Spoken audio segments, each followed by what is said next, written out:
Boa noite a todos. Bem-vindos a mais uma palestra do programa Ciências às 19 horas. Como vocês já sabem, esse é um programa mensal de palestras de divulgação científica mensais, que nós realizamos de março a junho e de agosto a novembro, geralmente na terceira terça-feira de cada mês, aqui no auditório professor Sérgio Mascarenhas, do Instituto de Física de São Carlos. Esse programa já existe desde 2004, então já tem mais de 14 anos que está sendo realizado, e as palestras são gravadas e disponibilizadas em vários formatos. Primeiramente no nosso site, né, que é o www.ifisc.usp.br/ciência9h. Então você digita no Google Ciências às 19 horas e vocês têm acesso à página, e lá a lista das palestras estão disponíveis, tem mais de 130 palestras gravadas. Vocês podem assistir o vídeo online, como se fosse YouTube, ou então baixar o MP4, ou mesmo no formato DVD, se você quiser mais resolução. Okay? Elas também são transmitidas ao vivo pela TV por internet da USP, que é a IPTV USP, né? Inclusive nós estamos agora ao vivo, e também pelo canal YouTube do Ciências às 19 horas. Okay? Então, caso um dia vocês não puderem comparecer aqui, ao vivo e a cores, vocês podem assistir online. E também elas são transmitidas, mas não ao vivo, mas sim reprisadas, no canal 10 da NET local, que é o canal cuja programação é feita aqui no Instituto mesmo, a equipe do Brás que faz isso daí. Vocês podem, na verdade, solicitar a transmissão de uma palestra. Okay? Só ligar para ele e isso é feito. Bom, esse programa de palestras existe há tanto tempo graças ao apoio financeiro, logístico, institucional que nós temos aqui do próprio Instituto de Física de São Carlos. O diretor atualmente é o professor Vanderlei Salvador Banhato. Então, esse apoio é muito importante para a realização. Inclusive, o Ciência 9 Horas é um programa do Instituto de Física de São Carlos. Nós temos também o apoio de alguns programas, alguns centros, como o CEPOF, que é o Centro de Pesquisas em Ótica e Fotônica, que tem colaborado desde o início do programa, coordenado também pelo professor Vanderlei Banhato. O INEL, que é o Instituto Nacional de Eletrônica Orgânica, coordenado pelo professor Roberto Faria, que é um dos Institutos Nacionais de Ciência e Tecnologia, do Ministério da Ciência e Tecnologia. E esses dois centros, CEPOF e INEL, são sediados aqui no IFISC. E daí tem o CERTEV, que é o Center for Research Technology and Education in Vitro Materials, que é coordenado pelo professor Edgar Zanotto, da UFSCar, da Universidade Federal de São Carlos, e tem também membros aqui do Instituto que participam. O CDMF, que é o Centro de Desenvolvimento de Materiais Funcionais, coordenado pelo professor Elson Longo, do Instituto de Química da Unesp de Araraquara. A Pró-Reitoria de Cultura e Extensão da USP também tem dado apoio. O Instituto de Estudos Avançados da USP aqui em São Carlos, né? E na parte de divulgação, né? E também, bom, não só isso, é um apoio logístico do Grupo Coordenador de Cultura e Extensão do campus aqui USP de São Carlos, né? Coordenado pela professora Elizabeth Assaf, do ICMC. E também nós temos o Centro Cultural da USP São Carlos, que é a professora Ângela Cristina, né? Gianpietro. E na parte de divulgação propriamente dita, o projeto Contribuinte da Cultura, coordenado pela Fátima Camargo, acho que vocês conhecem, é o que organiza o Chorando Sem Parar, todo ano, ali na Praça 15, além de uma extensa programação cultural ao longo do ano. E também das rádios DBC-FM, 106.6 MHz, inclusive nós tivemos lá ontem, eu e a Beth, divulgando essa palestra lá no programa, no jornal deles do meio-dia. A Rádio Universitária FM, 102.1 MHz, a Rádio UFSCar, 95.3 MHz, e a IPTV que é a retransmissora da Globo aqui em São Carlos. Ok. Bom,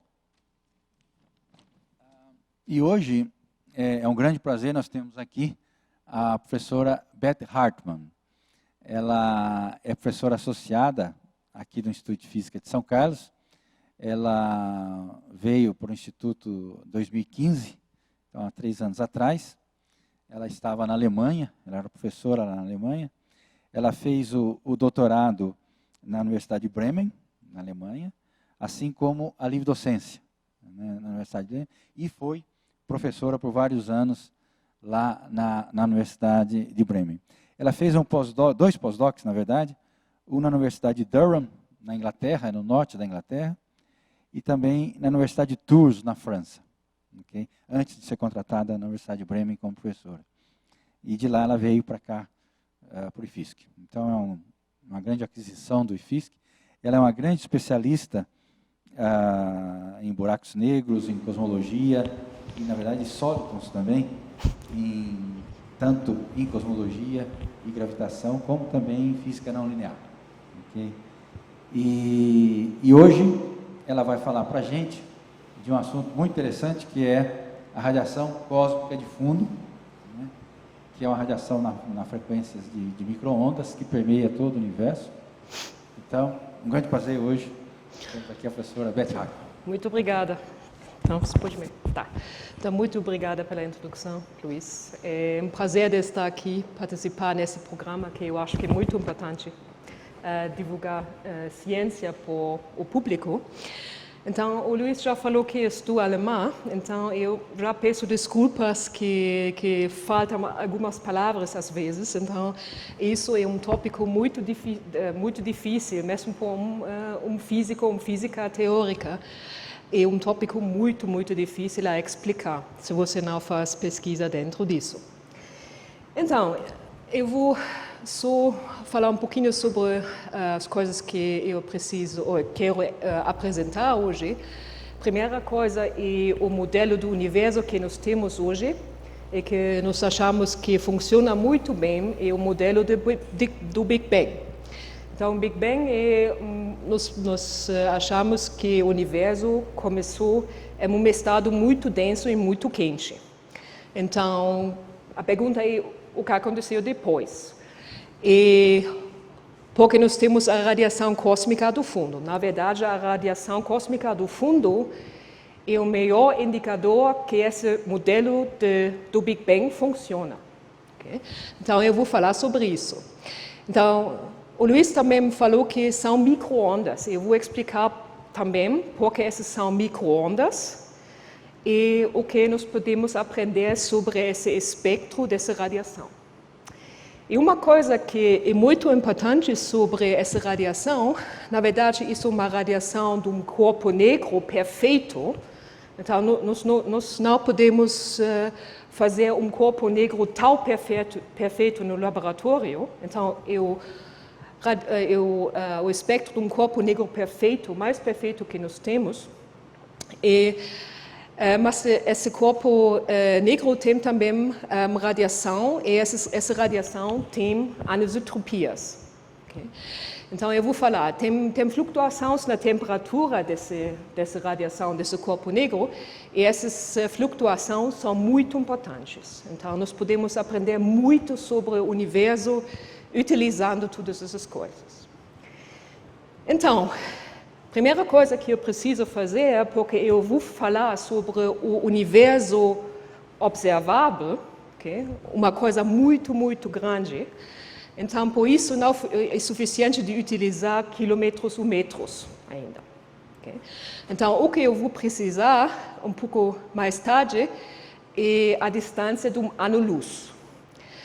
O que é isso? Um ano-luz, essas distâncias de segundo-luz, minuto-luz até o ano-luz, são distâncias no universo que nós medimos utilizando o fato que a luz tem uma velocidade finita. A velocidade da luz é muito, muito grande, são 300.000 quilômetros por segundo, mas é finita. Isso é uma coisa importante a se lembrar. Então, porque isso se move com 300 mil quilômetros por segundo, vamos definir segundo-luz como exatamente essa distância que a luz faz em segundo. Okay? Segundo-luz. Minuto-luz são 60 vezes essa distância por segundo. E você pode também definir uma hora-luz, dia-luz. Hora são 60 vezes 60 vezes essa distância em segundo. Lá você tem mais um fator 24 horas. E ano-luz, finalmente, são 365 dias vezes essa distância. E lá nós chegamos na distância em quilômetros que são 9,4 trilhões de quilômetros. Eu vou precisar dessas distâncias em minuto, porque eu vou falar sobre o universo observável. Okay? Então, só para mostrar como essas unidades funcionam, vamos utilizar sistema que todo mundo conhece muito bem, o sistema solar. No sistema solar temos o Sol no centro, e esses 8 planetas aqui. E você pode medir essas distâncias entre o Sol e esses planetas também em essas unidades. Então, por exemplo, a distância entre o Sol e a Terra é 8,3 minutos-luz. Ou seja, a luz do Sol leva 8,3 minutos para chegar à Terra. Okay? Então, o planeta mais distante no sistema solar, o Netuno, já está horas-luz na distância. 4,2 horas-luz é a distância entre o Sol e Netuno. E você pode verificar todas essas outras aqui, se você quer. Okay?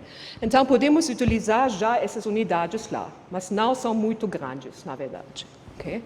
Só para mostrar que você pode também ter uma impressão sobre essas distâncias aqui, no campus da USP, nós temos uma coisa que se chama Jardim do Céu na Terra. Então, temos esses planetas aqui. Isso é o observatório, que é a localização do Sol. Os 4 planetas perto são o Mercúrio, Vênus, a Terra e o Marte. E Júpiter, Saturno, Urano, Netuno. Plutão é uma outra coisa, sabemos isso não é um planeta agora. E hoje você está exatamente aqui, okay? No campus. Então, essas são as distâncias que nós podemos visualizar nesse Jardim do Céu que nós temos aqui no campus. E a escala desse jardim é 1 metro nesse jardim é igual a 6 milhões de quilômetros. Ou, se você quer utilizar essas novas unidades, são 20 segundos-luz. Okay? Então, você pode, isso é uma coisa interessante, mas eu quero pensar sobre distâncias maiores ainda. Próxima estrutura que temos no universo é a Via Láctea. A Via Láctea é uma galáxia espiral muito típica, okay? Uma entre bilhões de outros no universo, na verdade, não é muito específico. Lá é o núcleo dessa galáxia, temos os braços da galáxia e o Sol é mais ou menos lá. Okay? E essa galáxia tem mais ou menos um diâmetro onde eu preciso já os anos-luz. 100 mil anos-luz é o diâmetro dessa galáxia. Okay? Então, se você está dentro de um lugar muito escuro, você pode observar isso no céu. Okay? Então, isso é no deserto da Atacama, e você pode ver exatamente o centro da galáxia aqui, o braço é aqui, mas, claro, você precisa um lugar que é muito escuro, e na Atacama o ar é muito seco também, então a observação é muito fácil lá. Mas você pode observar que nós somos dentro de um objeto assim. Okay? Próxima coisa que provavelmente não muitas pessoas conhecem é o que nós chamamos o grupo local. O grupo local é um grupo de galáxias, mais ou menos 50 a 60. Okay? Então, uma é a Via Láctea aí, aqui. E outra galáxia que é muito famosa é a galáxia Andrômeda, aqui. Okay?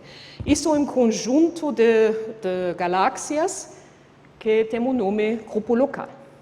Esse grupo local, lá eu preciso, mais uma vez, anos-luz, mas são já 10 milhões de anos-luz, o diâmetro desse grupo local. Okay? Eu posso ir mais, então tem superaglomerados, acho que isso é a palavra correta em português, né? Superclusters em inglês, onde nós temos todos esses grupos locais. O grupo local é aqui, e você pode ver todas as estruturas, tem esses grupos, as galáxias aqui. Okay? Isso é o superaglomerado local que nós temos. Tem 100 mil galáxias dentro disso, mais ou menos. Okay? Isso tem um diâmetro de 520 milhões de anos-luz. Eu não posso imaginar isso, mas é muito grande. Okay? Então, o ponto é, em todas essas escalas que eu mostrei até agora, você pode ver estrutura. Tem estruturas, tem a estrutura do sistema solar, tem a estrutura do grupo local, uma estrutura nesse superaglomerado local. Então, mas agora eu vou para o universo inteiro. E lá é diferente. Okay? Isso é o universo. Isso é um mapa de um survey que pessoas fizeram sobre as galáxias no universo. Cada ponto aqui é uma galáxia. Okay? Então, são cerca de 1 milhão de galáxias lá. E a distância aqui não é um universo observável inteiro, mas são já distâncias muito grandes. 2 bilhões de anos-luz. E a coisa interessante agora é, se você dá uma olhada a isso, na média não tem estruturas especiais lá. Okay? Não tem coisas onde você tem estruturas que você tem lá no superaglomerado.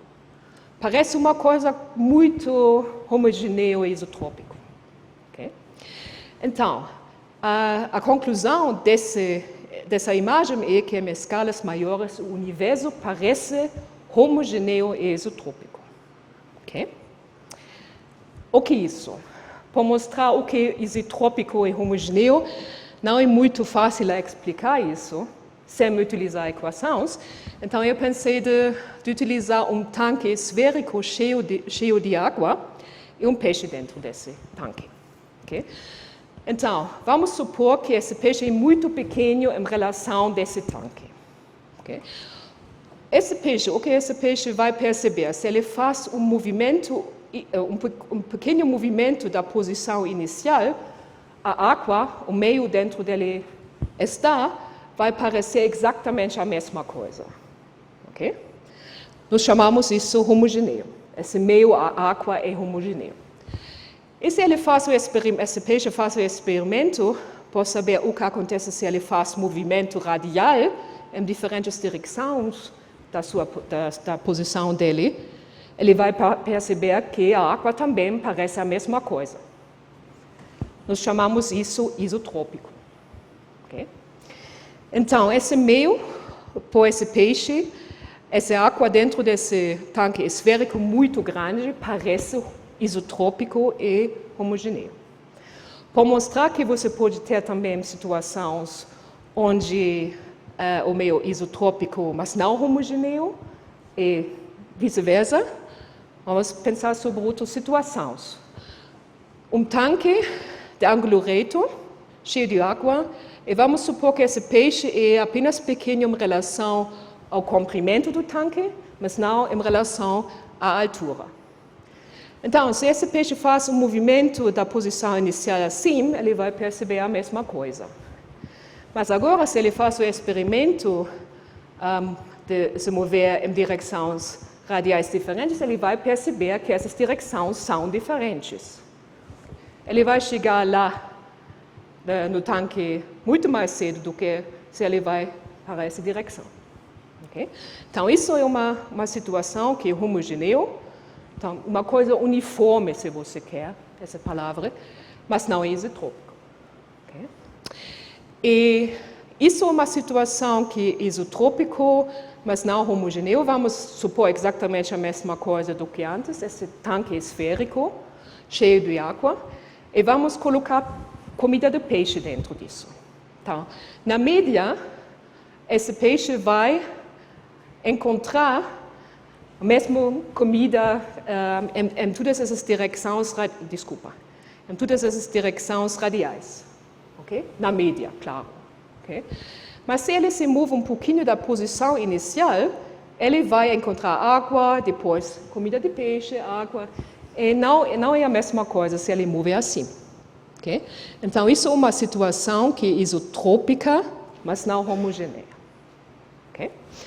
Então, o universo tem essa propriedade. Nas escalas maiores, okay? Nas escalas menores, nós temos estrutura no universo, claro, nós temos o sistema solar, o grupo local e essas coisas.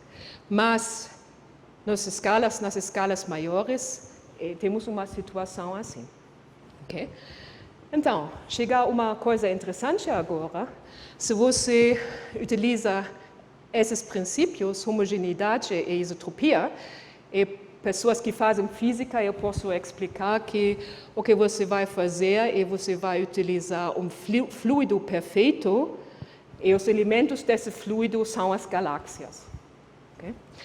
Então, você pode fazer um modelo utilizando esses princípios, que são princípios que vêm da observação do universo.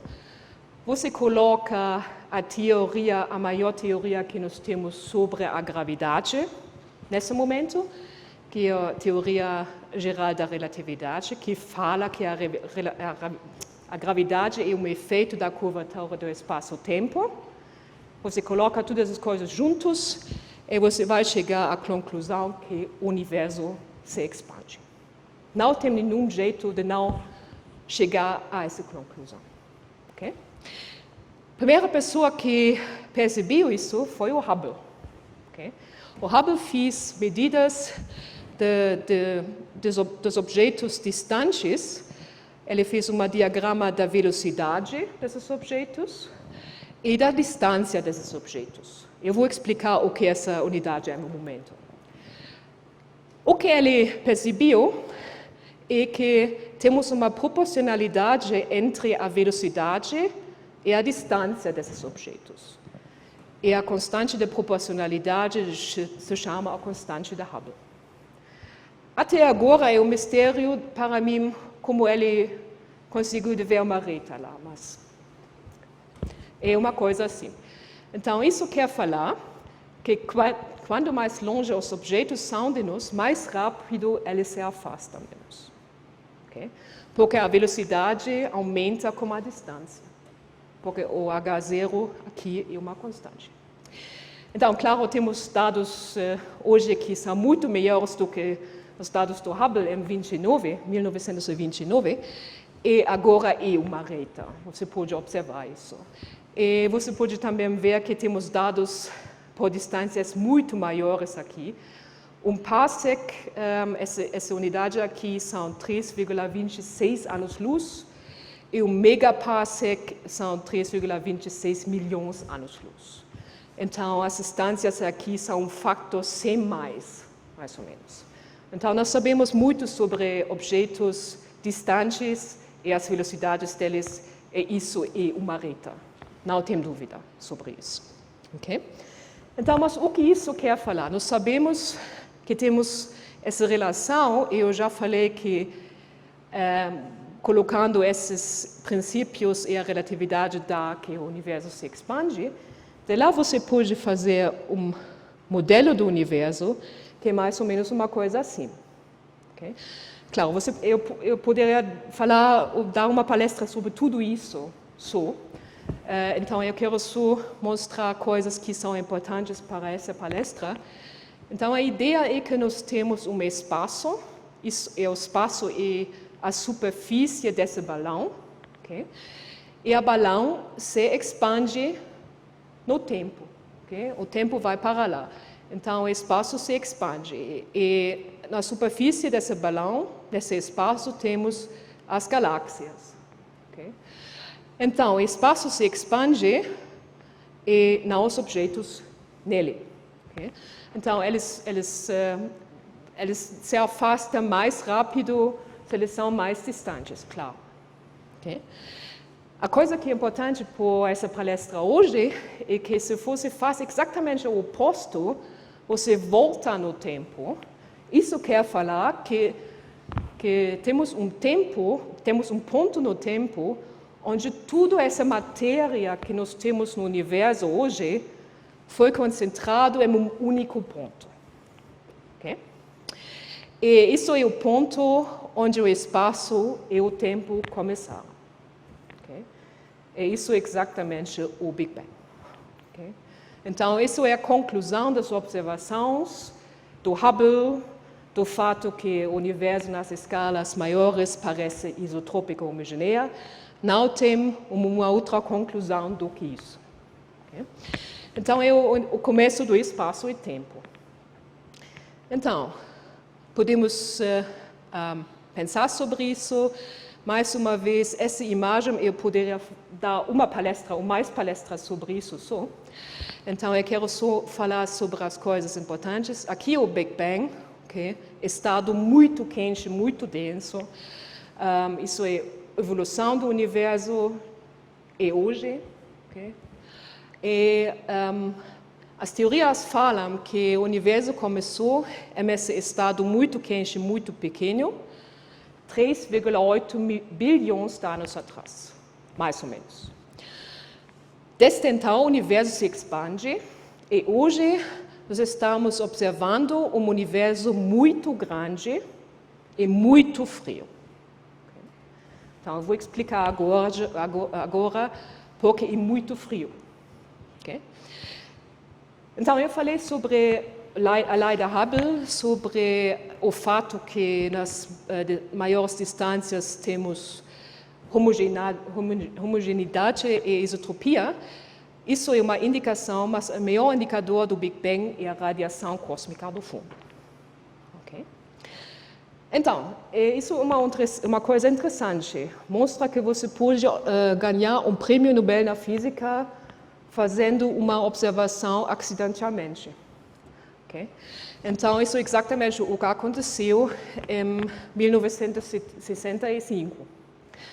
Então, isso é uma antena de cometa, okay?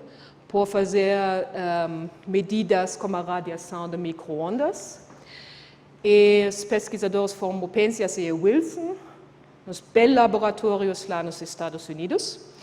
Eles fizeram medidas e eles mediram uma radiação de micro-ondas que vem de todas essas direções no céu uniformemente. E eles não entenderam o que é isso. Okay? Então, chegou meio de 1975, teve esse jornal Astrophysical Journal, e no mesmo jornal teve 2 artigos, um artigo do Dicke, Peebles, Rowley Wilkinson, sobre a explicação teórica dessa radiação, e um artigo que fala sobre a observação dessa radiação. Okay? E eles ganharam o prêmio Nobel em 1978, por isso. Okay? Então, essa observação agora é interessante, porque nós falamos bastante sobre o fato que são micro-ondas. A pergunta é o que é isso, na verdade. Okay? Então, temos o espectro eletromagnético, então, ondas eletromagnéticas, e parte desse espectro eletromagnético, nós sabemos sobre isso, é a luz visível. Okay? Mas a luz visível é uma parte desse espectro eletromagnético muito pequeno. Okay? As outras coisas, como raios-x, raios gamas, infravermelho, micro-ondas, que são coisas que vamos discutir aqui, ondas do rádio, nós não podemos observar com os olhos. Nós precisamos de outras câmeras, se você quer, para detectar isso. Por exemplo, aqui é o espectro infravermelho de um gato. Você precisa de uma câmera muito específica para isso, para fazer isso. E se você pensa sobre isso, essa antena de cometa aqui, de Penzias e Wilson, foi uma câmera para essas micro-ondas. Okay? Então, isso é a radiação desse objeto que nós temos no céu interior. e a radiação de um corpo negro. Um corpo negro, na verdade, na física, todo mundo fala que isso é uma coisa idealizada. Okay? É um corpo que tem uma absorção perfeita e uma emissão perfeita. Okay? Mas, normalmente, na física, você pensa que isso é uma idealização. Okay? Você utiliza isso para diferentes coisas. Okay? Então, isso é o espectro do Planck. Para as pessoas que fazem física, o espectro do Planck é aqui. Isso é o brilho relativo, intensidade, isso é o comprimento da onda. Se você não conhece essas temperaturas em Kelvin, temperaturas em graus Celsius são temperaturas em Kelvin menos 273,15. Então, o que é interessante aqui é demonstrar que o comprimento da onda, onde o brilho tem um valor maior, aqui, nesses espectros, depende só da temperatura. Okay? Da temperatura desse corpo negro. Então, a ideia é que se nós temos objetos mais frios, eles são mais para vermelho, e se eles são mais quentes, mais para o azul. Exemplo é o Sol. O Sol parece amarelo-vermelho. O Sol é aproximação boa e um corpo negro. Não é perfeito, mas funciona. E tem uma temperatura de 5.800 Kelvin. Okay? Então, agora você pode olhar, o brilho máximo dessa temperatura é mais ou menos aqui, amarelo-vermelho. Okay? Então, um corpo negro parece ter uma cor que é relacionado à temperatura que esse corpo tem. Okay? Isso é o corpo negro perfeito que nós temos na natureza. Então, mais uma vez, um corpo negro é uma idealização na física, mas existe um corpo negro ideal na natureza. Isso é a radiação cósmica do fundo. Okay? Então, essas coisas aqui, esses pontos são as medidas, isso é a curva teórica. Perfeito. Okay? Então, se você pensa um pouquinho sobre isso, e se você pensa sobre a fonte dessa radiação, a única possibilidade é que isso é o universo primordial muito quente. Não tem outras possibilidades. Estrelas não funcionam, eles não são corpos negros perfeitos. Não tem outras fontes no universo que podem ser a fonte desse corpo negro perfeito. Okay? Então, você pode também ver esses valores aqui. Temperatura é 2,725 Kelvin ou menos 270,425 graus Celsius. É muito, muito frio. Okay? E você pode dar uma olhada ao máximo do brilho. O máximo do brilho é 2,9 milímetros. E milímetros são micro-ondas. Okay? Então, por isso nós chamamos isso radiação de micro-ondas. Porque o brilho máximo desse corpo negro é exatamente nos comprimentos da onda de micro-ondas. Frequência são 160 GHz. Okay? Então, isso é a detecção inicial que foi feita por satélite CUBE, e isso é provavelmente a maior indicação que esse modelo do universo primordial, muito quente e denso, funciona. Okay? Porque não tem uma outra possibilidade para uma radiação, um corpo negro tão perfeito. Okay? Então, por que isso é lá? Isso agora é a pergunta. Okay? Então, a ideia é que, porque o universo começou em um estado muito quente e muito denso, isso dá a possibilidade aos prótons e elétrons de estar livre. Então, nós temos muitos íons, cargas livres no universo primordial, e eles interagem muito, muito bem com ondas eletromagnéticas. Okay? Mas o universo fez expansão, e chega um tempo onde a temperatura baixou sobre esse limite e os prótons e elétrons formam átomos. Okay? Exatamente nesse tempo, 380 mil anos após o Big Bang. Okay? E de lá, as ondas eletromagnéticas, a luz pode se mover sem perturbações, porque a luz agora não interage mais com essas partículas que têm carga. Então, é uma analogia com as nuvens que você pode observar. Você pode só observar a superfície dessas nuvens, onde a luz foi espelhada pela última vez. Exatamente a mesma coisa aqui. Somos hoje, isso foi a superfície do último espelhamento entre os elétrons, prótons e a luz, e você pode observar esse momento que aconteceu aqui, hoje, com essa luz de micro-ondas. Okay? Então, nós temos uma foto do universo nesse momento, hoje, no céu inteiro.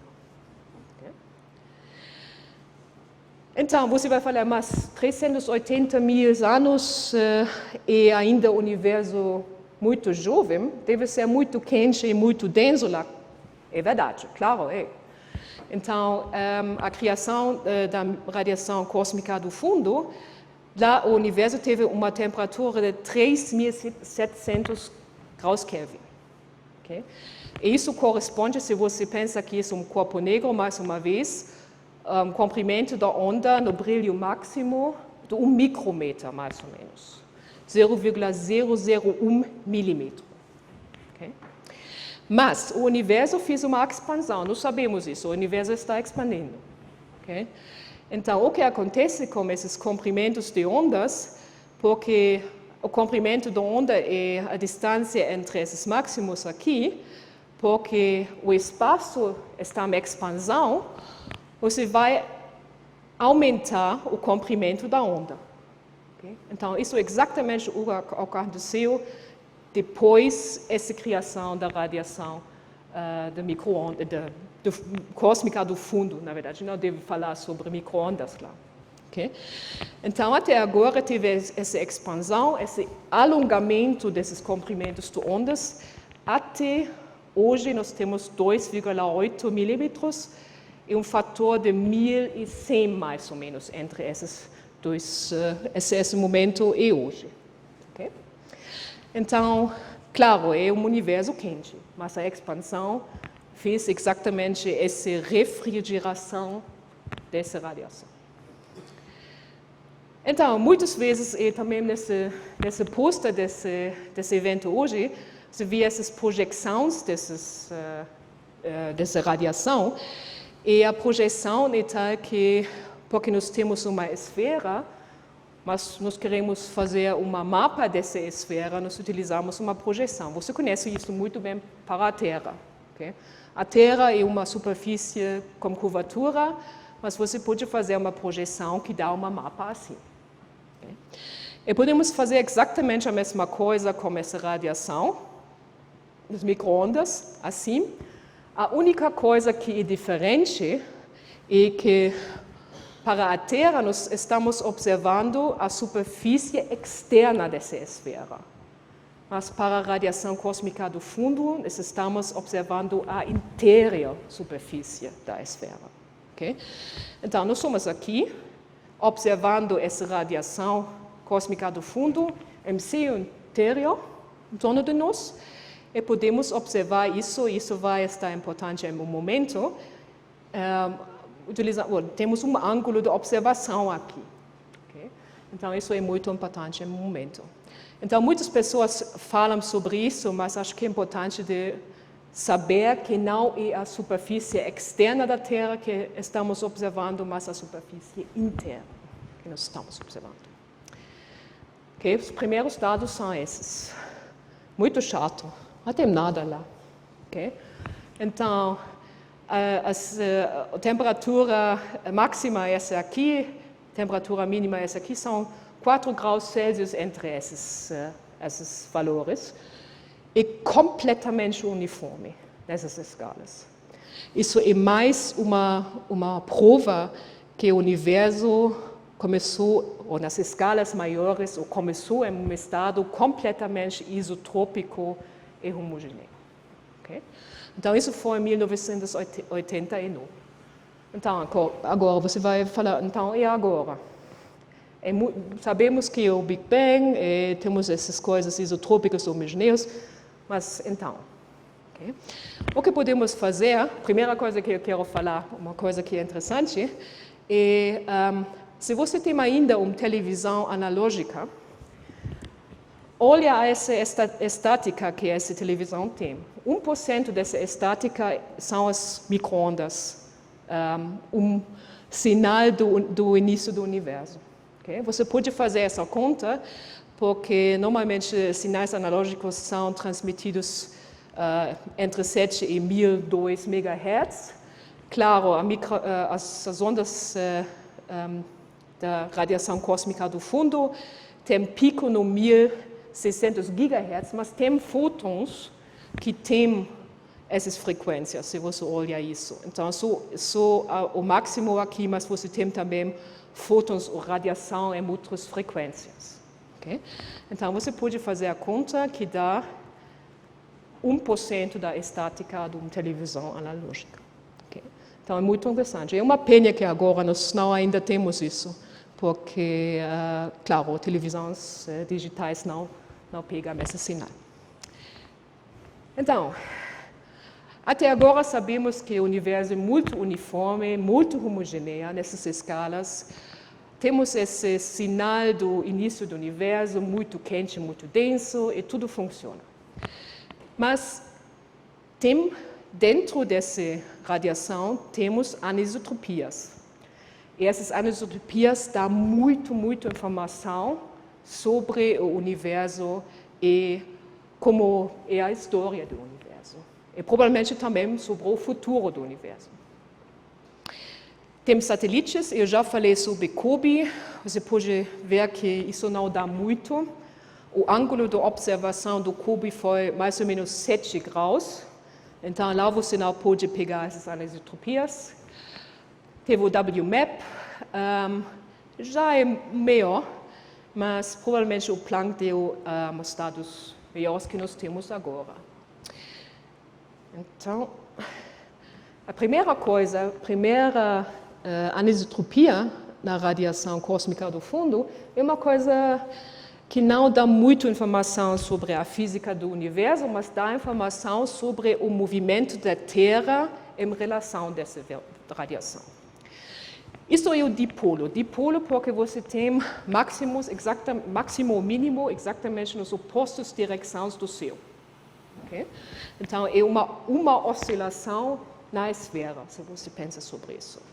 Olha só essas diferenças em temperatura, são muito pequenas. Okay? Então, isso é nada mais do que um efeito que pessoas na física conhecem, é o efeito Doppler. Okay? Então, se você está se movendo em relação a uma fonte de uma onda, se você se move para essa fonte, o comprimento da onda vai diminuir. E se você se move assim, da fonte aqui, o comprimento da onda vai aumentar. Okay? Então, isso é um efeito que nós sabemos funciona por ondas eletromagnéticas, ondas sonoras e todas essas coisas. Okay?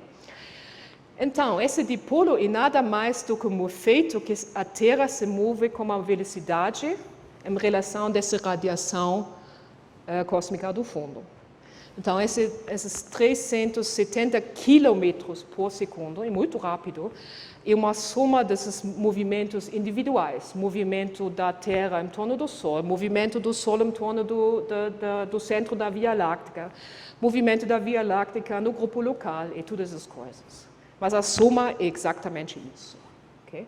Então, claro, esse dipolo dá informação sobre esse movimento, mas não dá muita informação sobre o universo. Okay? Então, o que pessoas normalmente fazem, eles não utilizam o dipolo, E isso dá esses mapas. Esses são as mapas mais recentes do Planck, do satélite Planck, em diferentes frequências, okay? Você pode observar, mas todos esses têm essas estruturas aqui. Okay? O que acontece lá é também física, mas não é física do universo, é mais física da astrofísica. Okay? Você pode ver que todas essas coisas que acontecem lá são foreground. A pessoa chama isso foreground. Eu não encontrei a palavra em português, por isso. Acho que foreground. Então, são emissões de diversas fontes entre o satélite e essa radiação cósmica do fundo. Okay? Então, diferentes coisas aqui que acontecem. Pó no universo, outras estrelas, ou essas coisas assim. Campos magnéticos. Então, isso dá muita informação, claro, sobre a física, a astrofísica, por exemplo. Claro? É muito interessante, claro, de estudar isso. Mas, se nós queremos pensar sobre o universo,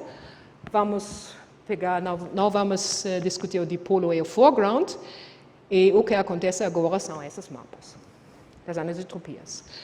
Então, isso é COBE, WMAP, e agora nós temos isso, do Planck. E essas diferenças em temperaturas aqui são muito pequenas, em 10.000. Okay? Então, você pode observar que, claro, temos os dados agora do Planck são muito melhor do que no início do COBE. Então, acho que isso é a mapa mais recente, de 2018 do Planck. Okay? Então, é impressionante esse mapa. Então, só para mostrar para você como isso funciona, se pudéssemos ver micro-ondas e essas anisotropias, você pode observar essas coisas emitiam completamente em torno de você. Eu dei uma palestra sobre isso uma vez dentro de um planetário, e lá foi muito legal, se você pode fazer uma projeção desses micro-ondas lá nessa cúpula. Okay? Mas isso, o que acontece com essa radiação. Ok, então, para mostrar um pouquinho, eu não quero entrar em muitos detalhes, você pode também fazer perguntas depois, e como nós vamos analisar essas anisotropias. Então, nós temos essas anisotropias e agora podemos olhar isso e pensar o que acontece lá. Okay? Então, temos esses dados e agora o que é a física dentro dessas anisotropias. E por isso, o que os físicos fazem é de utilizar uma análise espectral dessas anisotropias. O que é a ideia disso? A ideia é que você utiliza essas funções que se chamam harmônicos esféricos, e a ideia é mais ou menos que quando você tem um momento multipolar L, você tem L oscilações na esfera inteira. Então, isso é uma oscilação, é o dipolo, L é igual a 1. Isso é quadrupolo, octupolo, é mais disso. Então, a ideia é aqui de entender as anisotropias em escalas mais e mais pequenas, baixas. Okay? Então, se você está no 10, 11, 12, já tem estruturas pequenas na esfera. Okay? Então, essa coisa é muito complicada. Então, tem muitas coisas que entram nessa análise. Então, eu não quero entrar em detalhes lá, mas só para mostrar que você pode agora utilizar isso e entender o que é a escala onde essas anisotropias aparecem. E o resultado disso é isso. Isso é o espectro de temperatura. Aqui nós temos as flutuações de temperaturas. Aqui a escala angular. Se lembra desse ângulo de observação? Okay? Então, a primeira anisotropia aparece em um ângulo de 1 grau, mais ou menos. E a coisa que é interessante aqui, então, isso é ainda uma coisa que pessoas não entendem muito, porque lá você tem informação sobre o universo primordial. Okay?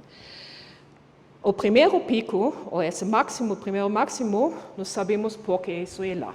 Eu vou falar sobre isso em um momento. O que você pode também observar é que temos um tipo de oscilação aqui. Okay? E o que também é interessante é que esses máximos têm localização em relação 1, 2, 3. Okay? Isso é amortecimento dessas oscilações, não quero falar muito sobre isso, mas você pode ver essas oscilações aqui, isso é muito interessante. Okay? Por que nós temos oscilações? E oscilações do quê? São oscilações, na verdade, são ondas sonoras, que você pode ver lá. Então, ondas sonoras são ondas que vêm das diferenças nas densidades do meio, por exemplo, do ar. Okay? Então, ar é muito denso aqui, alto-falante aqui, ar é denso, menos denso, mais denso, menos denso, mais denso. É uma propagação de uma onda sonora. Okay? Exatamente a mesma coisa acontece no universo primordial. O que acontece lá, nós temos no universo primordial esses poços potenciais. Eu vou falar de onde vêm esses poços potenciais em um momento. E temos dentro do universo primordial prótons, nêutrons e elétrons. Elétrons não são tão importantes nesse processo porque a massa é muito mais baixa do que das prótons e nêutrons. E porque um poço potencial, essas partículas foram puxadas para dentro disso, é gravidade. Okay? Mas temos também interação com os fótons, a radiação eletromagnética no universo primordial. E esses fótons têm uma pressão, e essa pressão faz expelação desses objetos, tá? Que eles fazem essas oscilações dentro desse poço potencial. Okay? Então, essas oscilações são exatamente as oscilações que você pode observar nas anisotropias da radiação cósmica do fundo. Então, isso é só para mostrar como isso funciona. Se você tem um tubo que tem ar dentro deles, pessoas que fazem física sabem que você pode ter ondas estacionárias. E os comprimentos da onda dessas ondas estacionárias é determinado pelo comprimento desse tubo. Okay?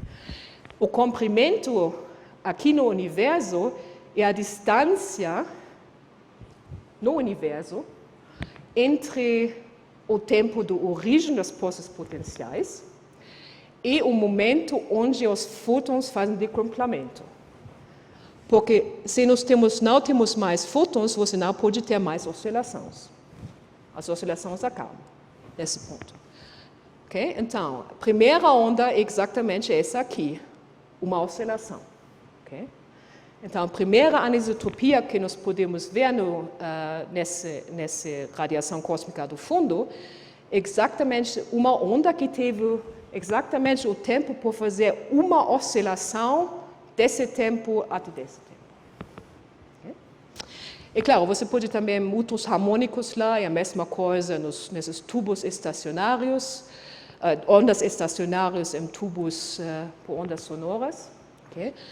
E esses são exatamente esses picos que temos lá no espectro da temperatura. Então, isso, acho que você não pode ver isso. Eu fiz um desenho aqui dessa onda aqui. Isso é a origem dos poços potenciais. Vou falar sobre esse tempo um momento. Aqui é esse movimento. Então, a primeira anisotropia vem da onda sonora que teve exatamente o tempo de fazer uma oscilação no universo primordial. Então, agora chega a física. Você pode analisar esse espectro mais. E tem diferentes artigos sobre isso. Você pode ver que essas alturas desses picos são relacionadas à densidade atômica, localização, a curvatura e a densidade da matéria no universo. E você pode extrair muita informação sobre o universo utilizando esse espectro. Só o universo primordial é ainda muito difícil. Só para mostrar, esses pontos vermelhos são dados. E essa curva verde é o modelo teórico. Então, funciona muito bem se você começa aqui na escala do 1 grau e vai para escalas menores. Okay? Esse modelo funciona muito bem. Uma coisa que você pode extrair é que o universo é plano, na verdade. O que isso quer falar? Então, na teoria da relatividade, temos a curvatura de espaço-tempo, e você pode fazer uma análise sobre a possibilidade do universo ter curvatura. O universo é plano se nós temos exatamente a densidade igual a uma coisa que nós chamamos densidade crítica. A densidade crítica é mais ou menos 6 átomos de hidrogênio por metro cúbico. Okay? Temos também uma possibilidade de ter um universo fechado, uma superfície de uma esfera, se a densidade é maior do que isso, e um universo aberto, se a densidade é menor dessa densidade. Okay? Então, temos observações disso. Não, isso não é um satélite e um outro experimento, como um balão em cima da atmosfera da Terra, que se chama boomerang, e a observação é essa aqui. Então, você pode observar, isso é a observação do boomerang, esses são os modelos teóricos que mostram como essas anisotropias chegam no universo se nós temos um universo fechado, aberto ou plano. Okay? Então, não é difícil ver que o plano é a coisa que funciona. Okay? Então, o universo é plano. E eu vou voltar a isso em um momento, porque isso quer falar que a densidade é exatamente igual à densidade crítica. E isso é um problema, na verdade. Okay? Isso é o maior modelo que nós temos hoje, 2018. E chega a muitos problemas com esses dados, claro. Okay? Então, mais uma vez, você pode fazer muitas palestras sobre esse tópico. A idade do universo é 3,8 bilhões de anos. O universo é plano, não tem dúvida sobre isso. Temos 68,3% energia escura, 26,8% matéria escura e só 4,9% de matéria ordinária. Matéria ordinária sou eu, vocês, estrelas, galáxias, todas as coisas que podemos observar. Ou seja, nós não sabemos do que é feito 95,1% do universo. Okay? Matéria escura, temos ideias o que isso pode ser. Mas energia escura, nós temos nenhuma ideia o que é isso. Okay? Então, chegamos mais perguntas do que respostas, na verdade, nesse modelo.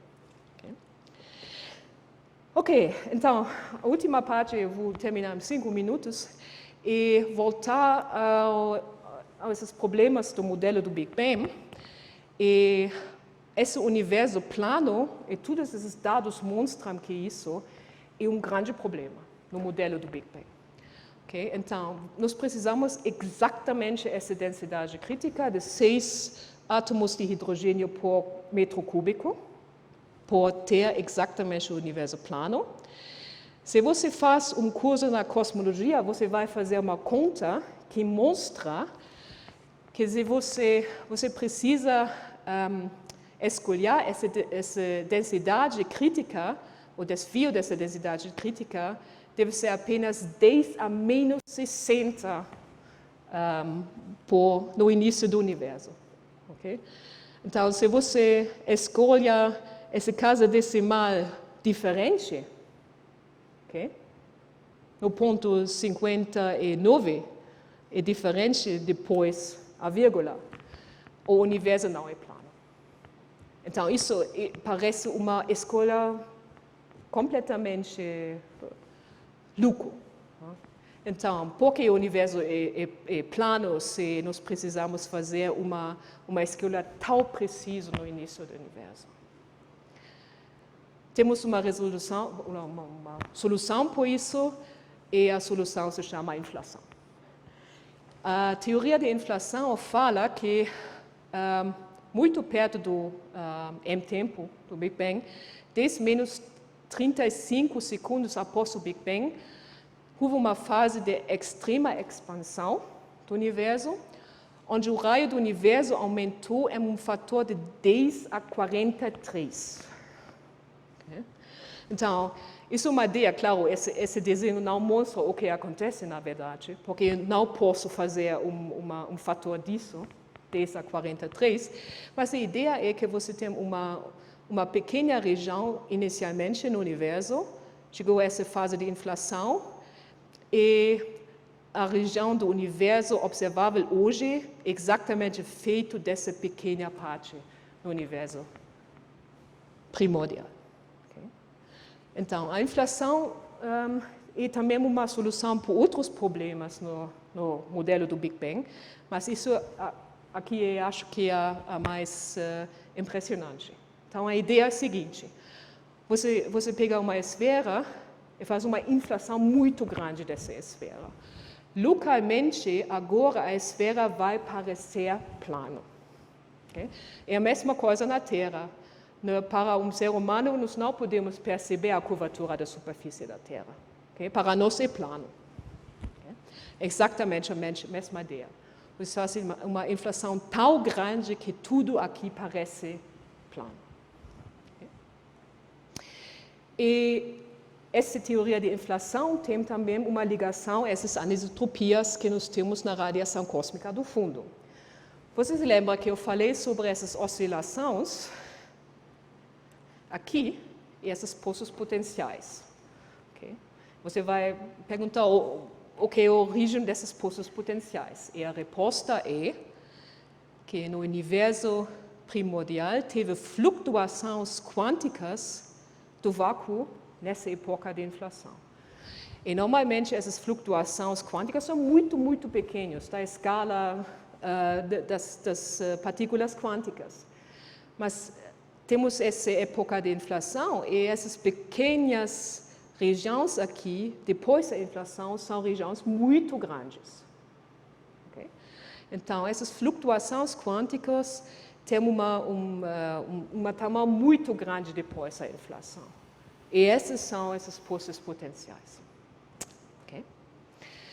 Então, isso tem muitos estudos e muita pesquisa sobre isso, sobre essas flutuações quânticas, mas se você pega os dados que nós temos das anisotropias e faz uma comparação com essa teoria de inflação e essas flutuações quânticas, funciona muito bem. Não temos outro modelo que dá exatamente esse espectro de temperatura. Então, se isso é verdade, a radiação cósmica do fundo não é só uma foto de 380 mil anos após o Big Bang, mas as anisotropias são uma foto que é esse tempo depois do Big Bang. Okay? Onde a temperatura do universo é essa. Eu não sei como falar isso, mesmo em alemão, mas você pode ver que isso é exatamente uma coisa assim. Então, as anisotropias, na verdade, claro, uma televisão não pode pegar essas anisotropias, mas esse sinal dentro dele tem as anisotropias. Então, isso é um sinal, na verdade, de início do universo. Okay? 10 a menos 35 segundos após o Big Bang. Só para falar o futuro é uma coisa que aparece lá também, mas até lá nós falamos sobre a temperatura, mas a radiação eletromagnética pode ter também uma polarização. Se as ondas eletromagnéticas interagem, por exemplo, com elétrons, como aqui, você tem uma polarização dessa radiação. E essa polarização quer falar que a radiação de micro-ondas tem uma direção preferencial na esfera. Okay? E pode ser uma coisa assim, por exemplo. Okay? Então, temos essas coisas aqui, essas linhas aqui, indicam a direção preferencial dessa radiação. Okay? E isso é dividido por 10 menor do que as anisotropias da temperatura. Então, é muito difícil de pegar isso como satélites de hoje. mas isso dá muito mais informações, porque agora temos direções, que não são só valores da temperatura, da flutuação da temperatura, mas tem também direções nessa radiação que dá, claro, muito mais informação.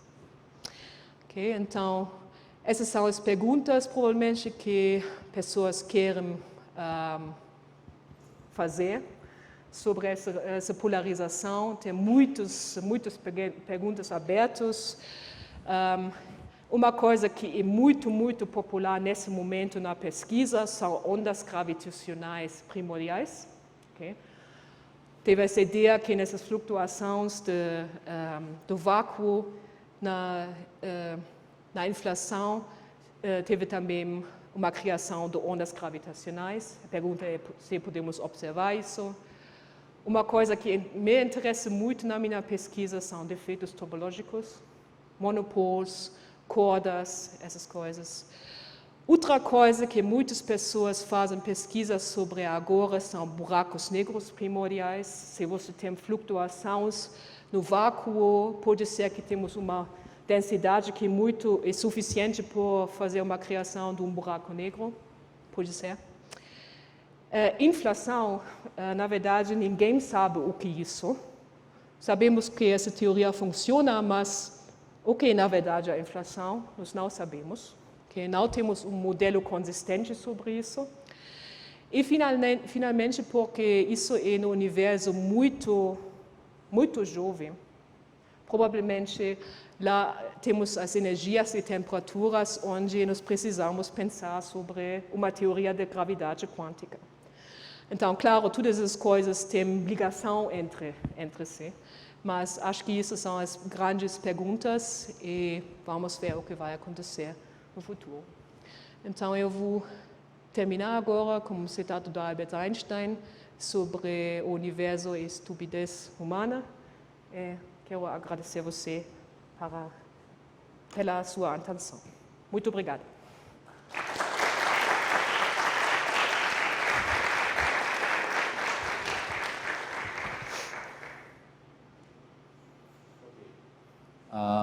Então, abrimos para perguntas, comentários, reclamações.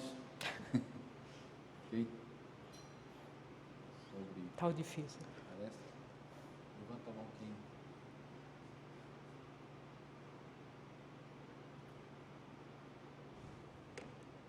Alguma pergunta? Existe algum plano já de lançar um próximo satélite? Não. Acho que não. Então, tem esses white papers, você sabe, são coisas que falam sobre as observações.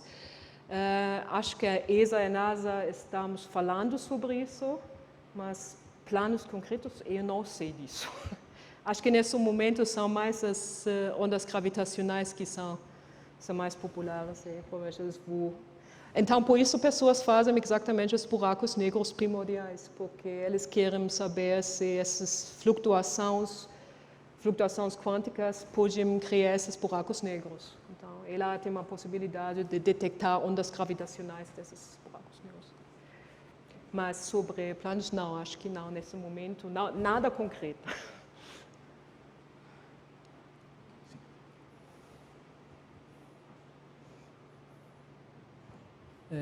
Olá, professora, boa noite. Boa noite. Eu gostei muito da palestra, é um assunto muito interessante mesmo.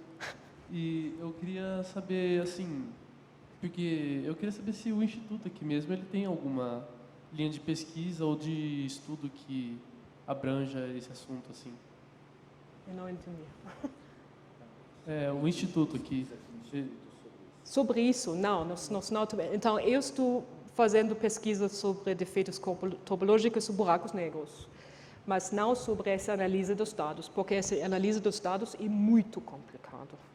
Então, essas são coisas onde você precisa grandes grupos de pesquisadores que fazem isso, e infelizmente o Brasil não é dentro dessas colaborações. Então, não sei se ele vai no futuro, mas nesse momento não é. Então, acho que nessa análise de dados, não temos. Claro, tem pessoas que fazem pesquisa sobre gravidade quântica, buracos negros, efeitos quânticos, flutuações quânticas, mas não exatamente sobre isso. Obrigado. Nada.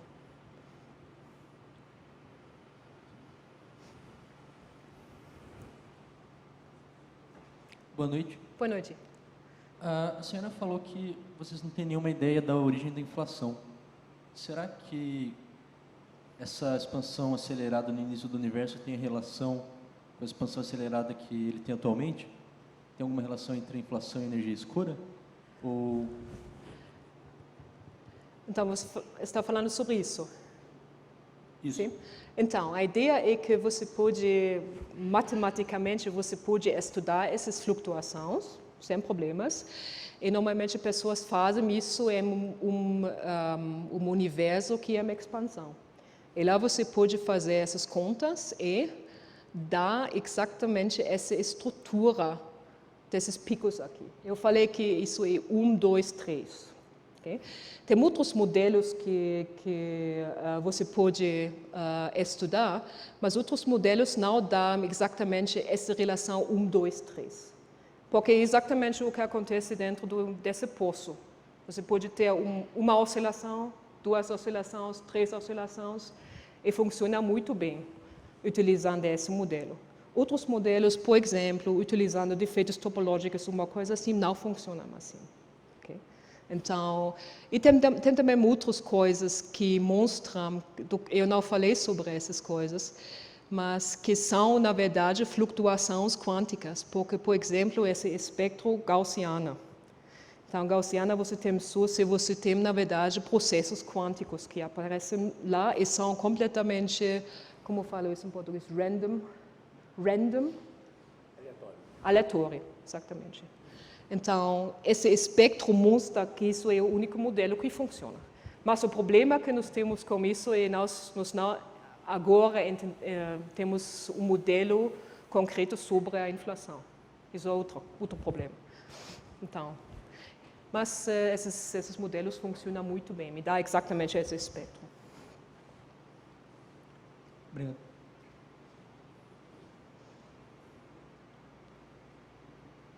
Boa noite. Boa noite. Quando eu vou analisar os dados da radiação cósmica de fundo, eu tenho que filtrar as outras radiações, que são de estrelas e são de outras origens. Como que eu faço essa distinção? Desculpa?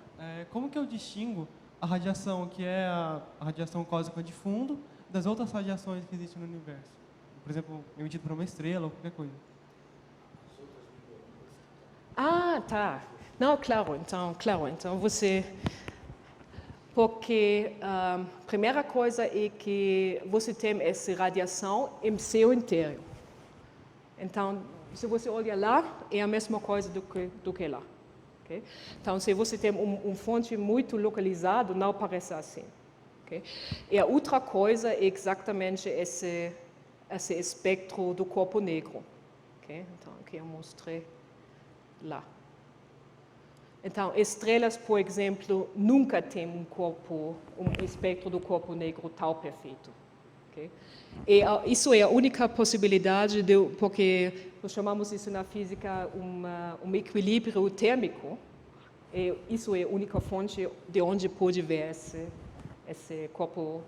radiação de um corpo negro perfeito. Então, estrelas não têm isso, o Sol não tem isso. Aproximadamente tem, mas não perfeitamente assim. Então, não é possível de ter uma fonte lá que tem um corpo negro perfeito, uma fonte lá que tem um corpo negro perfeito, eles têm a mesma temperatura, é impossível. Okay. Então, isotropia, homogeneidade e o fato que é um corpo negro perfeito, que mostra que isso é a única possibilidade que você pode ter.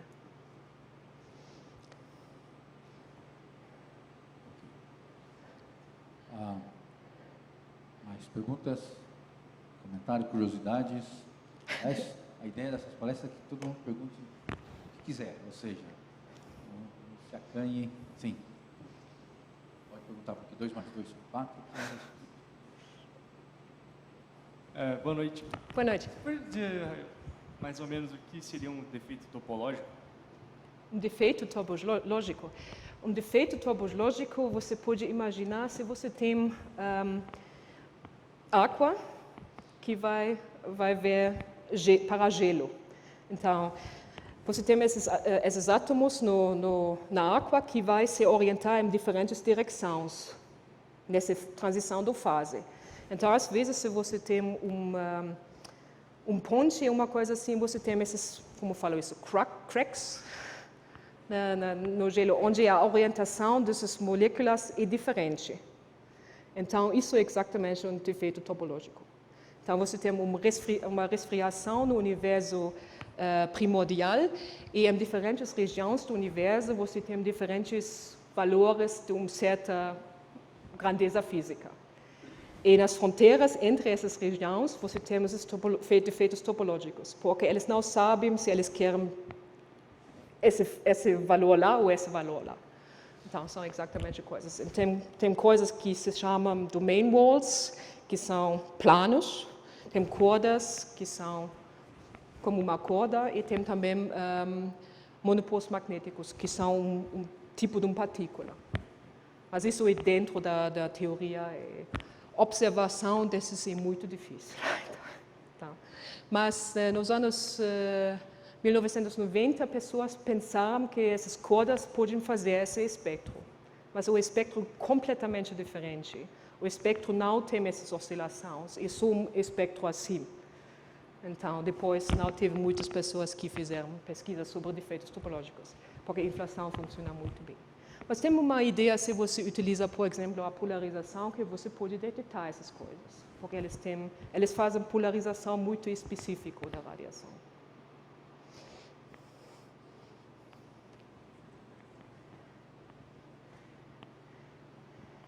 Boa noite. Boa noite. Alô, oi. Obrigado pela palestra. A minha dúvida, ela está mais na parte do... Como é que se explica direito o antes do Big Bang? Aquela energia toda que foi acumulada ali para que começasse a... Como é que surgiu toda essa energia? Então, assim? sim. Então, essa explicação não foi muito precisa na física, porque chegamos a uma época aqui onde nós precisamos pensar sobre uma teoria quântica da gravidade. Isso se chama a área Planck. Isso é 10 a menos 44 segundos após o Big Bang. Então, normalmente, pessoas falam que nós podemos saber o que aconteceu no universo utilizando os modelos que nós temos até esse ponto da área Planck. Depois, nós não sabemos. Especialmente, nós não sabemos o que aconteceu no ponto T0. Então, nós não temos teoria sobre isso. Então, algumas pessoas falam que o Big Bang é exatamente esse momento, área do Planck e após. Exatamente. Mas nós não temos teoria sobre isso. Exatamente. Nem no T0, nem no como que essa energia toda foi se acumulando ali para que começasse a... Desculpa? Nem no tempo zero e nem quando a energia começou a... Não temos nenhuma ideia sobre isso. Se acumular. Não, na verdade, se você faz isso na teoria da relatividade geral, o Big Bang é uma singularidade na teoria. E essas singularidades na teoria dão problemas. Exatamente a mesma coisa que acontece no centro de um buraco negro. Lá tem também uma singularidade e pessoas não sabem o que acontece lá. Então, é uma das grandes coisas que nós não sabemos na física teórica, exatamente. Obrigado.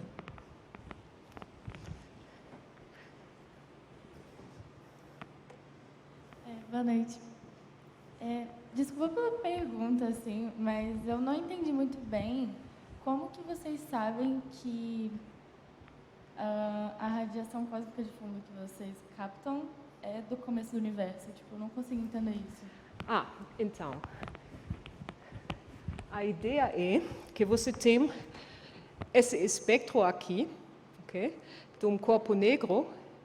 Então, a ideia é que, se você pensa sobre a possibilidade de uma criação de uma radiação de um corpo negro perfeito assim, que é completamente isotrópica, isso é a única possibilidade que você tem.